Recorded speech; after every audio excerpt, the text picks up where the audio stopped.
एक युवक अपने गुरुकुल से वापस लौटा। जब वो गुरु से विदा होता था, उसने गुरु के पैर पड़े और उसकी आंखों से आंसू गिर पड़े गुरु के चरणों पर। गुरु ने कहा, रोते हो, क्या बात है? उसने कहा, रोऊं ना तो क्या करूं? मेरे सारे मित्र आज विदाई के क्षण में कुछ न कुछ भेंट करते हैं आपको, मेरे पास लेकिन सिवाय आंसुओं के और कुछ भी नहीं। तो मैं रोता हूं और एक वचन चाहता हूं कि जब मेरे पास कुछ हो तो उसे स्वीकार कर लेना। बाद में कभी जब मैं आऊं तो मुझे इंकार ना हो। इसका वचन दें तो ही मैं जाऊंगा। मैं हूं बहुत दरिद्र, माँ और पिता भी मेरे नहीं। आपने ही मुझे शिक्षा दी और भोजन भी दिया और वस्त्र भी दिए और आश्रय भी। मेरे पास कुछ भी नहीं है देने को, सब कुछ आपका ही है जो मैं हूं। तो किसी दिन अगर मैं कुछ ले आऊं तो वो स्वीकृत होगा, ये वचन दे दे। गुरु ने बहुत कहा, आंसुओं से बड़ी और कोई भेंट नहीं और प्रेम से बड़ा कोई सम्मान नहीं, लेकिन फिर भी तू नहीं मानता तो तेरी मर्जी।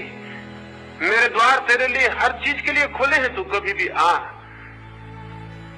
वो युवक वहां से चला, देश की राजधानी में पहुंचा। उसी संध्या अपने एक मित्र के घर मेहमान हुआ। रात उसे करवटें बदलते देख के उसके मित्र ने पूछा, बेचैन मालूम होते हो बहुत, क्या बात है? उसने कहा, बेचैनी एक ही है। जिस गुरु के पास बहुत कुछ पाया उसे न भेंट भी न कर सका, कुछ भी भेंट न कर सका। उसके मित्र ने पूछा, क्या भेंट करना चाहते हो? उस युवक ने कहा, अगर 5 स्वर्ण मुद्राएं भी मुझे मिल जाएं, लेकिन कहां मिलेंगी? मैंने तो इकट्ठी 5 मुद्राएं देखी भी नहीं। तो मैं गुरु के चरणों में रखा था। उसके मित्र ने कहा, तुम निश्चिंत सो जाओ, सुबह थोड़े जल्दी उठाना। इस देश का जो राजा है उसका नियम है कि पहले भिक्षु, पहला याचक उसके द्वार पर जो चला जाता है वो जो भी मांग लेता है वो दे देता है। तो तुम 5 स्वर्ण मुद्राएं मांग लेना, जल्दी चले जाना। और घबराने की कोई बात नहीं, मुश्किल से कभी कोई याचक जाता होगा। वो निश्चिंतता से सो गया और सुबह बहुत जल्दी राजा के द्वार पर पहुंच गया। कोई वहां न था। थोड़ी देर बाद राजा अपनी बगिया में घूमने को आया तो वहां जोड़ के उसने कहा कि मैं पहला याचक हूं, जो मैं मांगूंगा दे सकेंगे आप? राजा ने कहा, आज के ही नहीं, सदा के तुम पहले याचक हो, क्योंकि आज तक जब से मैंने ये नियम लिया कोई नहीं आया। तो जो तुम मांगोगे मैं दे दूंगा, जो तुम मांगोगे। जैसे ही राजा ने ये कहा, जो तुम मांगोगे, 5 स्वर्ण असरफियों का ख्याल एकदम खिसक गया और 5000 असरफियों का ख्याल आ गया। गणित सीखा था उसने भी, आप तो ही गणित जानते हैं, मैं ही थोड़ी, वो भी गणित जानता था। 5 हट गए और शून्य पर शून्य रख गए, 5000।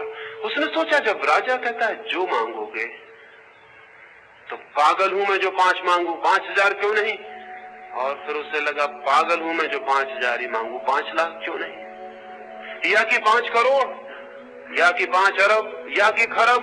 और फिर बहुत ही शीघ्र क्षणों में संख्याएं लंबी हो गई और अंतिम संख्या आ गई जो उसे मालूम थी। और तब उसका हृदय धक से रह गया कि मैंने और गणित क्यों न सीख लिया। राजा सामने ही खड़ा था। उसने कहा, प्रतीत होता है तुम निश्चय करके नहीं आए, तो तुम निश्चय कर लो, मैं बगिया का एक चक्कर लगाऊं। युवक को राहत मिली। उसने कहा, बड़ी कृपा है आपकी, मैं थोड़ा सोच लूं। लेकिन सोचने का तो अंतिम सीमा आ गई थी, संख्याएं चुक गई थी।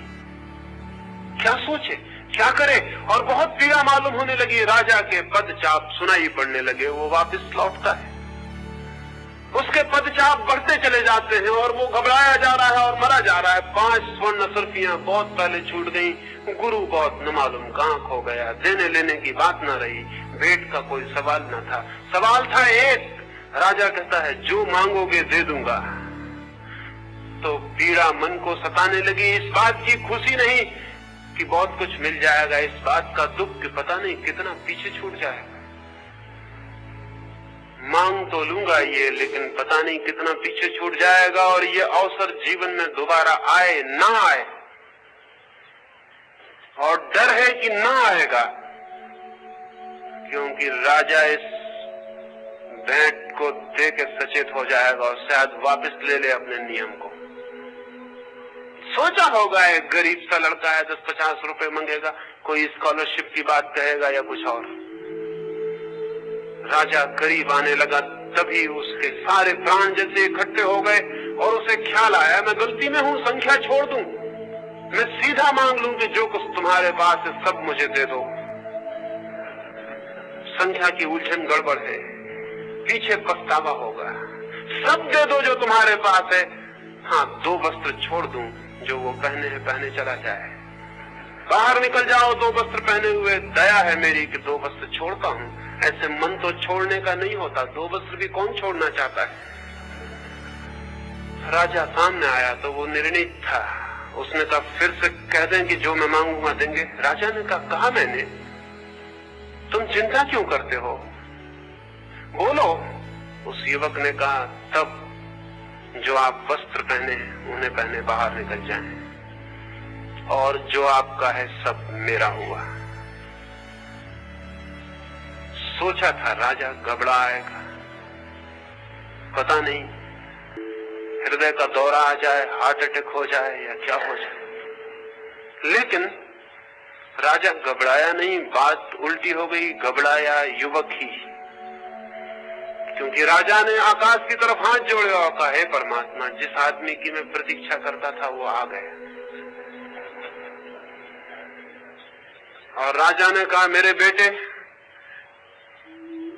2 वस्त्र छोड़ने में तुझे बहुत कष्ट होगा, वो भी मैं छोड़े जाता हूं। मैं नग्न ही इस द्वार के बाहर निकल जाता हूं, जिसमें कभी तुझे पछतावा ना हो और मेरे प्रति क्रोध ना आए। छोड़ना बहुत कठिन होता है, राजा ने कहा 2 वस्त्र भी छोड़ना बहुत कठिन होता है, और तेरी उम्र में बहुत कठिन है। मैं ये वस्त्र उतारने लगा राजा। युवक बोला ठहरो, एक चक्कर और बगीचे का लगाएं, मैं एक बार और सोच लूं, क्योंकि मैं घबरा आया हूं, मैं अबोध हूं, मेरा कोई अनुभव नहीं।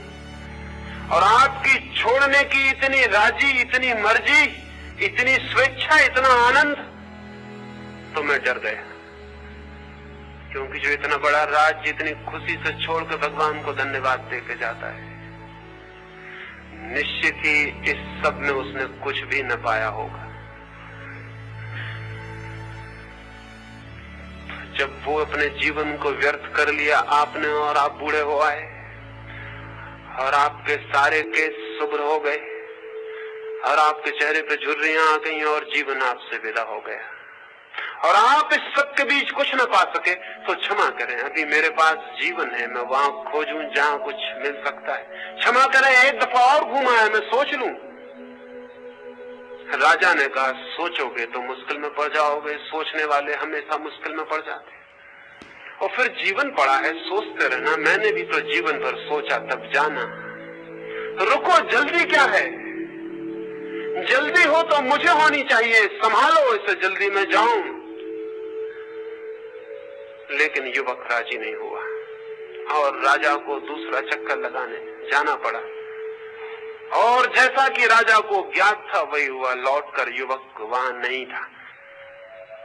वो अपनी 5 स्वर्ण मुद्राएं भी बेचारा छोड़ गया। इसे मैं कहता हूं ऑब्जर्वेशन, इसे मैं कहता हूं निरीक्षण। उस युवक ने कुछ देखा, निरीक्षण किया।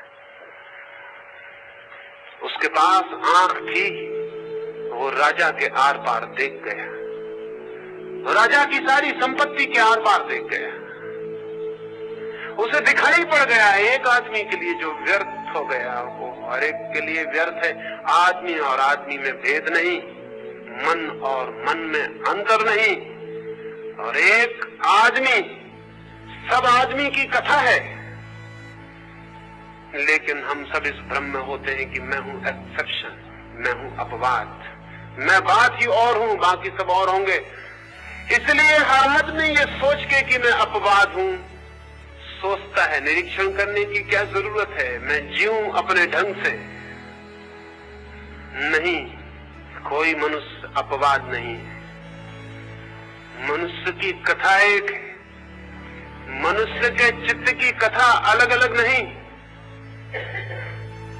और उसके चित्त के नियम एक हैं, भिन्न नहीं। 10,000 वर्षों में अगर कोई अनुभव मनुष्य के सामने निरपवाद रूप से खड़ा हो गया है तो वो ये कि जिन्होंने बाहर खोजा उन्होंने कुछ भी नहीं पाया। एक भी बार खोजने वाला आदमी ये नहीं कह सका कि मैं हाथ उठा के कहता हूं कि मैंने बाहर की दुनिया में पा लिया उसे जिससे मैं पाना चाहता था। पूरे मनुष्य के इतिहास में एक आदमी नहीं जो ये कह सके कि मैंने बाहर खोजा और पा लिया। और दूसरी बात भी इतनी ही निरपवाद सत्य है, जिसने भीतर खोजा उनमें से भी एक भी आदमी ऐसा नहीं जिसने कहा हो मैंने भीतर खोजा और नहीं पाया। अगर किसी चीज को साइंटिफिक ट्रुथ कहा जा सके, किसी चीज को वैज्ञानिक सत्य कहा जा सके तो वो ये है, क्योंकि इसका कोई एक्सेप्शन नहीं, कोई अपवाद नहीं। ये यूनिवर्सल है, ये सार्वलौकिक है, ये सर्वलोक में सर्व मनुष्य के इतिहास में प्रमाणित है कि बाहर नहीं कोई अर्थ पाया जा सका। करोड़ करोड़ अरब आदमी दौड़े और समाप्त हो गए। हम उनकी लाशों पर खड़े हैं, लेकिन हमें नीचे झुक के नहीं देखते हमारे पैर में किन की धूल, किन की लाशें हैं। थोड़े से लोगों ने भीतर भी खोजा है और पाया है।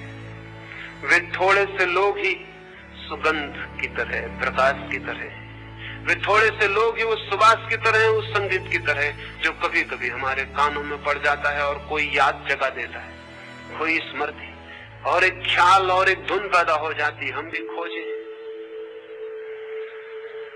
क्या ऐसा नहीं हो सकेगा कि कभी पूरा मनुष्य का समाज इस सत्य को खोजने में समर्थ हो जाए? क्या ऐसा कभी नहीं हो सकेगा कि मनुष्य इस पृथ्वी पर बहुत बड़ी संख्या में भीतर जो छिपा है उसे जान ले? ऐसा हो सकेगा, क्योंकि अगर एक मनुष्य के जीवन में भी ऐसा हो सका है तो फिर मान लें, समझ लें इस बात को, पहचान लें इस बात को कि जो एक मनुष्य के जीवन में भी हो सका है। अगर एक बुद्ध या एक महावीर या एक कृष्ण, एक क्राइस्ट के जीवन में अगर कोई आनंद की किरण फूटी है और जीवन आलोकित हो उठा है, तो हर मनुष्य हो गया हकदार उसको पाने का। क्योंकि बीज अगर एक अंकुर ले आता है तो सभी बीज अंकुर ले आएंगे।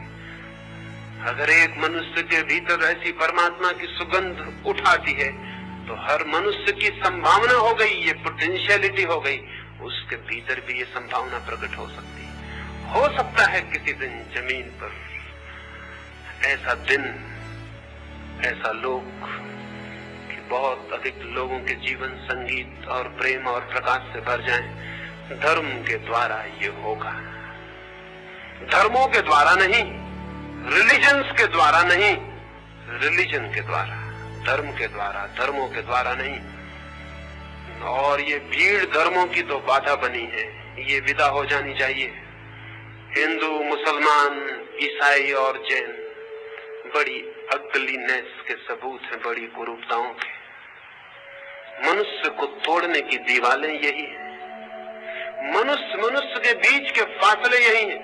और जो चीज एक मनुष्य को दूसरे मनुष्य से अलग कर देती हो, क्या आप सोच सकते हैं वो मनुष्य को परमात्मा से जोड़ सकेगी? जो मनुष्य को मनुष्य से ही अलग कर देती हो, वो मनुष्य को परमात्मा से कैसे जोड़ सकेगी? जो तोड़ने वाला है वो धर्म नहीं, लेकिन जो जोड़ दे प्राणों को प्राण से, एक को सबसे, और वो जोड़ तभी पैदा होता है जब आंख भीतर जाती है। जोड़ पैदा नहीं होता, बल्कि आंख भीतर जाते ही पता चलता है कि हम तो जुड़े हैं, संयुक्त हैं, इकट्ठे हैं। एक ही प्राण, एक ही चेतना बहुत बहुत रूपों में प्रकट और अभिव्यक्त है। और जैसे ही आंख भीतर जाती है ज्ञात होता है न कोई दुख है। दुख था इसलिए कि हम बाहर थे, बाहर होना ही दुख था। न कोई चिंता है, न कोई पीड़ा, और न है मृत्यु। बाहर हम थे इसलिए उसे नहीं देख पाते थे जो भीतर है और अमृत है। इस छोटी सी चर्चा में मैंने एक ही बात आपसे कही, एक ही छोटा सा सूत्र,